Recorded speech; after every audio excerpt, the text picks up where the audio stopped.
Hi everybody, welcome back to Growing in the Cove. My name is Stacy and I garden in Zone 5B, Newfoundland. So a lot has changed since the last time that I did a seedling tour, and as you can see behind me, my grow racks overfloweth. So I thought I would give you a look at what's happening, because there's going to be a lot of changes happening to my garden in the next couple of weeks as I get a lot of my cold hardy plants planted. So I'm going to take you around and show you what's indoors first, and then I'll show you all of the things that are out in the greenhouse. First off, these are some extra tomato plants that I have started for other people. I had a few friends ask for some orders of things, and I also had a few extra tomatoes potted up.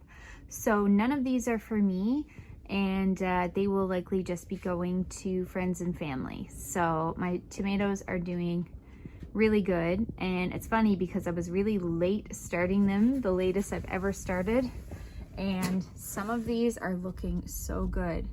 And something you want to look for in tomatoes is you really don't want them to be tall and leggy and stretching for the light. It's good when you have a really thick stem and they're really sturdy. That's gonna make a really healthy plant. So here are my tomatoes, and I just love the smell of tomato foliage. And I do find it interesting how the colors of the leaves will vary from variety to variety. Like this is a Sweet Million, which has really bluey green leaves, whereas this is one of my favorites, an Italian heirloom called Castelluto Genovese, and it's so good. But yeah, so the tomatoes are doing great. Under my stairs, I have a couple of grow lights, and I have all of my dahlias pre-sprouting. So last year I was really busy. I didn't have the time to do this because my daughter was only under a year old and it was really busy. But this year I had the time, so I decided to pot up all of my dahlias, and I actually divided them all. Because some of them actually got really damp in storage and I wasn't sure if they were even gonna survive. So I divided absolutely everything, and almost everything has sprouted except for maybe like 4 or 5 pots, which I'm waiting on. So I've got all sorts of varieties. The only ones I bought new this year are my Totally Tangerine, which you can see are looking really nice. But yeah, I'm just waiting on all my dahlias to sprout. And I know there's the great debate of dahlia, and however you want to pronounce it, you go right ahead. I've also got some overwintered begonia corms, which are sprouting. They'll be going in pots.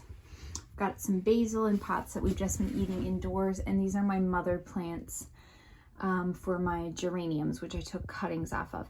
You will notice there's some red leaves, and that is from stress of me not watering enough, so that's on me. So anyway, those are doing better though, and I think I'm going to cut them back and start feeding them to make them bushier because they will be going outside soon. So there's a look at all of my pre-sprouted dahlias. Then we have my main grow rack. And this is, like I said, a lot of warm weather things. These are all the tomatoes for my own garden, and I have a couple here for my mom as well. So I have maybe about 20 that I put in my greenhouse, and I'm gonna have about half a dozen or maybe a few extras outdoors in my garden to see how they do. So everything is doing really well.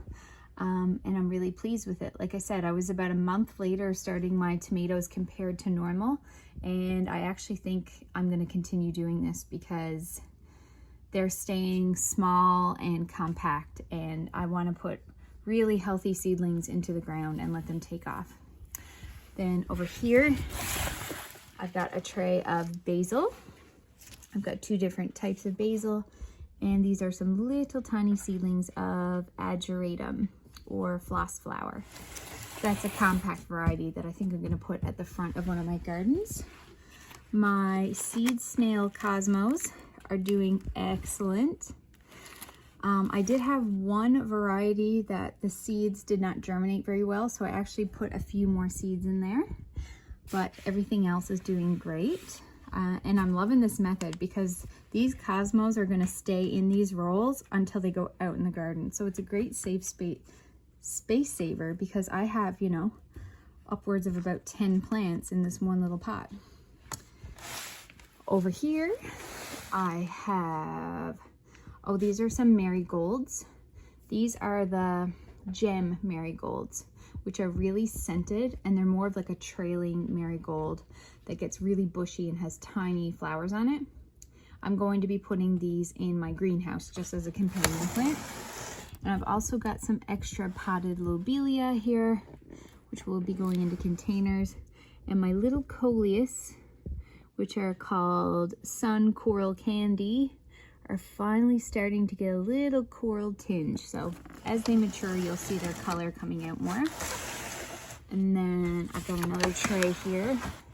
And this one is just kind of random with bits and bobs. I have extra petunias. These are from last year's saved seeds. I've got some vines. These are my azarina vines, also known as the snapdragon vine. I've got a few hollyhocks, verbena, geums. Oh, and in the back, I have some begonias. You can see in the back corner. Also some verbena. And in here, I think this is mostly a tray of potted lobelia of different colors, again, for containers. I also have some gazania and gomphrena in the back. And I know that people find gomphrena a really easy one, and that's the smaller one on the left. They find it to be like a really super easy to grow annual, and I find it really hard to keep it happy. So I don't know, I have not had that experience. I don't think I'll try it again. I just wanted to get rid of my seeds.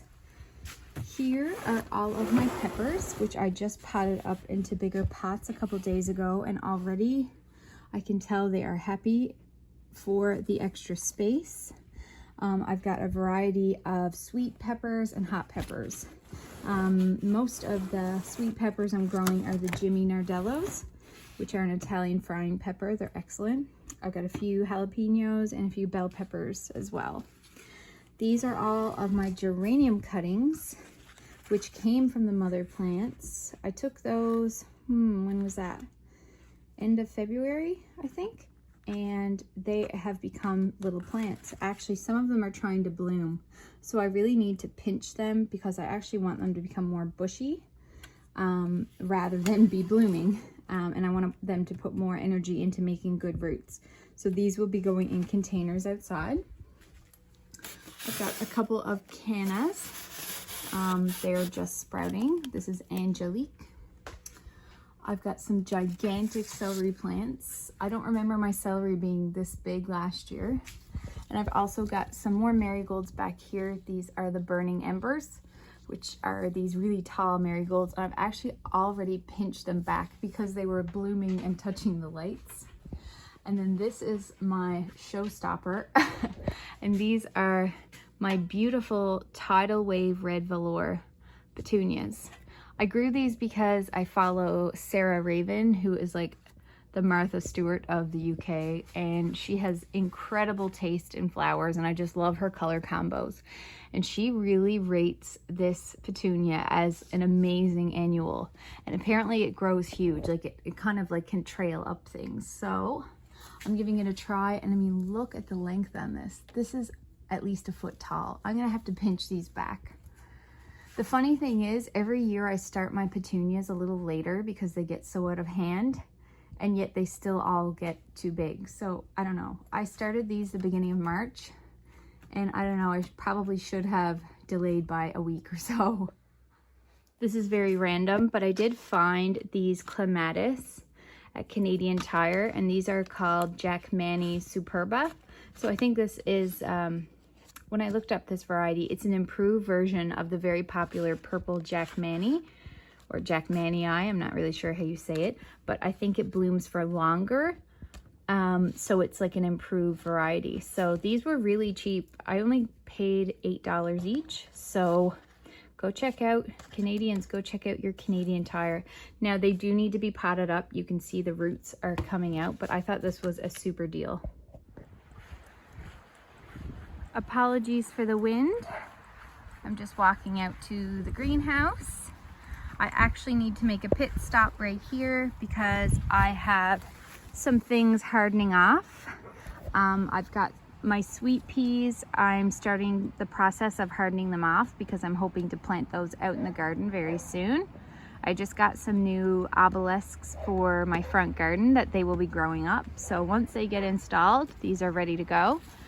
And then I've got a whole bunch of onion and leek transplants. I really should have kept these trimmed because they're getting huge, but I'm going to be planting my onions and leeks this week, and they are looking awesome. This is a Spanish onion, so cool. And these are shallots, I believe. Yeah, these are shallots. Like, look at these, they are looking awesome. So hopefully, I'm taking a break from brassicas this year because I waste my time on broccoli and kale every year. Well, actually my kale does okay, but I've tried broccoli and cauliflower 3 years in a row now, and the cabbage moth or cabbage looper, white butterfly, whatever you call it in your neck of the woods, it is brutal here. So I'm taking a break and I'm focusing on the allium family instead. Okay, and then walking into my greenhouse where it is a balmy 22 degrees. My bed of greens is doing so well. We've been picking this lettuce and it has been delicious. So I have various types of lettuce. I've got bok choy, which is getting really large. This is a mini bok choy, so they're not going to become the big tall heads. So they're pretty much ready for picking. I've been picking this purple mustard, which is delicious. It is always the first thing to bolt, so I try my best to get on top of it. I've got Mizuna, which is a beautiful Asian green. The arugula has been fantastic, very peppery and delicious. Scallions. I do have some radishes. Hopefully I'll have some, you can see there's radishes forming there. Hopefully I'll be picking those soon. I've also got more arugula, some spinach, and in the back my peas are starting to climb. So let's show you what I got going on in here. These are my grow bags of ranunculus. These are random violas that overwintered in these grow bags from last year. So of course I let them stay and bloom, and it's just been so nice to have some super early color. So yeah, my ranunculus are looking fantastic. I don't see any evidence of buds coming yet, but I find with ranunculus, one day you just look and they're full of tall stems. So I'm thinking it's going to be closer to June before these start blooming, but they are doing absolutely beautiful. And I actually keep my ranunculus in the greenhouse until I dig them up. You can absolutely bring them outside, but I find I get an earlier bloom if I grow them start to finish inside my greenhouse. I've got a tray of primroses here. I don't know why I have so many started, but I'm just obsessed with primroses in the garden. And when I give you a garden tour soon, you will see some blooming. I've got 2 trays of those grown from seed. I'm also trying out some wallflowers this year. I heard they smell really good. I know they're not going to bloom this year, but next year I hope they do. Oh, over here I've got some hits and misses. My echinacea, I've been talking about this in previous videos, but I just find most of them die on me of root rot. I don't know. I did just water them. I've been purposefully keeping them really dry, but I always find my coneflower seedlings just never make it to the garden. So I'm getting a little frustrated with those. I do have some winter sown, which are germinated, so maybe they'll do better just going straight out into the garden. But yeah, bit of a bummer on those. I've got these beautiful Jacob's Ladder perennials grown from seed. And I've never had this in my garden before, but look at that leaf. What a beautiful plant. So I've got 3 of those. Like, look at this. That was only started in March. Beautiful. I've got some Liatris, or also called Blazing Star. I think Gay Feather is another name, but like a fuzzy, spiky purple perennial. And I bought the bulbs at Walmart and they are starting to emerge. And here is all of my cold hardy stuff that's soon going to be going out into the garden.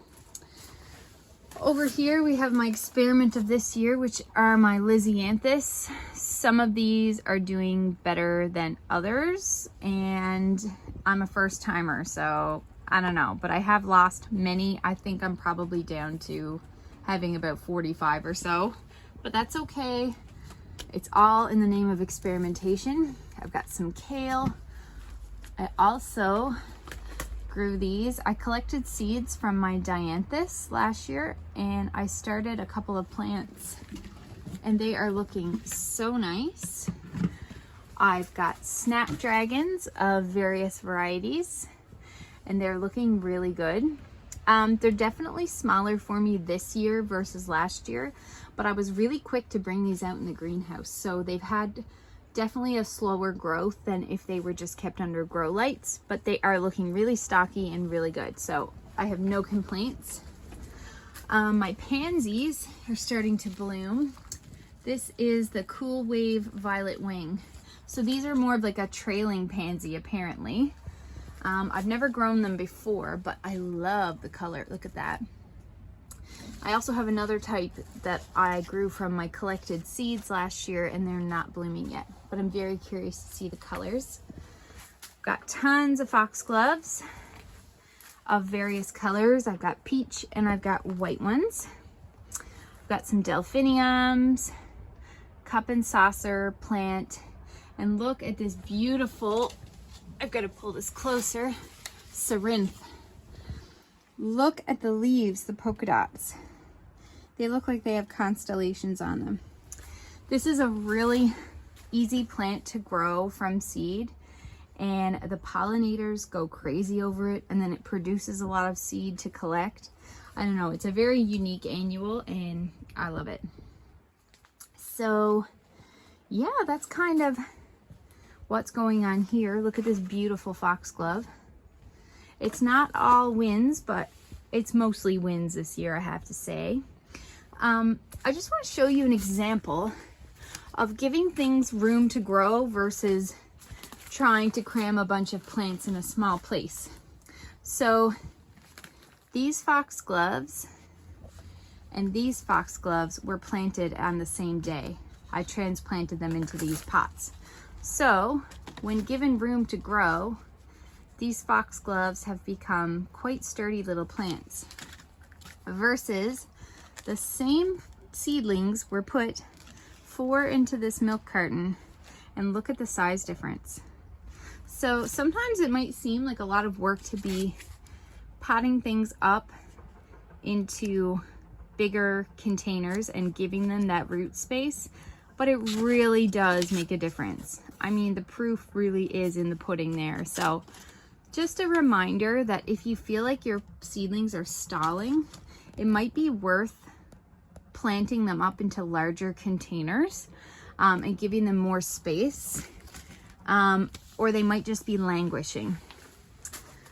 So over here, I have a little shelf of some things. And this is something that's not really a fail, but I just don't really know what to do with these. I think these columbine, I'm gonna try hardening off and planting in the garden. Columbine forms a really long taproot, and I'm wondering if they just don't like being in pots. I've tried keeping them more dry, more wet, and it seems like I just am losing them. So I don't know. It's been a little bit of a fail for me this year. Heuchera, grown from seed. I've lost a couple of these, but it's okay because I had way more than I had intended, but some of them are doing really well. This is Amy Magus. which is also called bishop's flower, white bishop's flower. And it's really pretty, like a Queen Anne's lace. My Rudbeckia gloriosa daisy, one of my favorite plants in my garden. More Lysianthus. And then this is a tray of different lettuces that I have that really I should start hardening off because they need to get planted very soon out in the garden. Oh, and I nearly forgot this tray of perennials. All of these are oriental poppies. They all did really well, and I did not intend on growing this many. I maybe wanted like 5, but here we are. And then I also have more primroses that were started a bit earlier, which are doing really well. These are some perennial coreopsis from seeds collected from my garden, and they are doing really well. So if you are still with me, thank you so much for watching. There's a lot going on right now, and this is just such a busy time in the garden. I have 1,000 things to do, and I don't really have that much time. I do have a few days off work this week, so I'm hoping to get done as much as possible here in the garden. There are some seeds I'm going to be starting soon, and that will be zinnias and sunflowers, and I also am going to start zucchini and other squash, like winter squash. So that's the last round of seeds that I will be starting probably for the season. So it's just crazy that we're now in May and it seems like it goes from 0 to 100 so quick. But anyway, thank you for watching, and I hope everything's going well in your garden. Leave me a comment. You can hit the subscribe button if you'd like to be notified when I make new content. And oh, I didn't mention, thank you so much for 1,000 subscribers. I didn't intend, or I didn't really think that I would reach 1,000 subscribers so quickly, but thank you to everyone who has followed along. I've really appreciated it, and I'm excited to see where this channel is going to go. So happy gardening, and until next time, bye.